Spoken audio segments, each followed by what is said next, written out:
Hey everybody, Joe here with Joe Alvarado Indoor Cycling. And on this channel, I provide free classes of all types, as well as tips and tricks on how to grow your indoor cycling classes.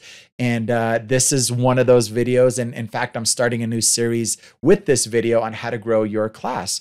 And so if you're a seasoned indoor cycling instructor, you're relatively new, or you're an aspiring indoor cycling instructor, this is going to give you some tools on what to say. Today's all about cues. Now there's different ways to grow your class, but today specifically is all about cueing.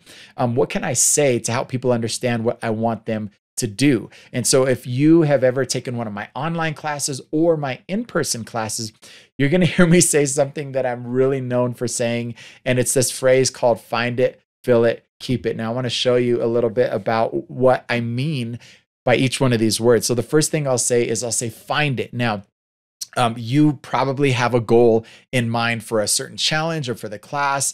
And maybe the find it is you want them to find a cadence that's a little bit slower because you're doing some kind of a climb, right? Maybe you want them to find a higher cadence because you're working on leg speed. Whatever that is, the first thing you want to tell them is, I want you to find it, right? I want you to find 65 RPMs because it's going to be slow and gritty. I want you to find it, right? Just find the beat. And maybe you're using music like I love to match the RPMs. So you're using BPMs to match the RPMs. I have a video that I did on that. You could check it out. I'll leave the link in the description below, but you find it, all right? So 65, everybody find it, right? Then the second thing you're gonna do is have them fill it.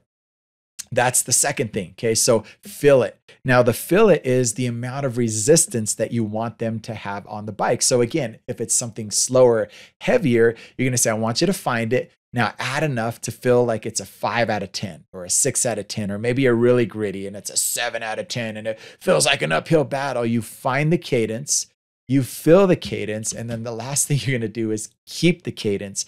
Now that's the commitment part, right? Because we all know as indoor cycling instructors that we don't want people to give up. We want them to commit to it. So you want them to find the beat, you want them to fill it, and you want them to keep it, right? You find it, you fill it, you keep it, just like that. Find it, fill it, keep it. So what I'll say is in a class, just to give you an example, I'll say, hey, everybody, we're gonna do an uphill climb, right? So I want you to bring it up out of your saddle, and I want you to start finding 65 RPMs. Just find it, find it. Maybe I'm using the music, so I'll say, fill the beat right here. Boom, boom, boom, 65. Now add enough to fill it. We're not gonna put too much too soon, so I want it to feel like a 5 out of 10, enough for it to give you a little bit of a hard time, but you can hang on to it.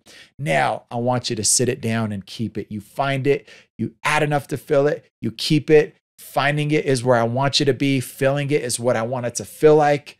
And keep it is your commitment. Hey, I hope this helped. Use it in your next class. Find it, fill it, keep it. My name is Joe. This has been one of your tips, and this is part 1. There's going to be a ton of these coming. I'll see you soon.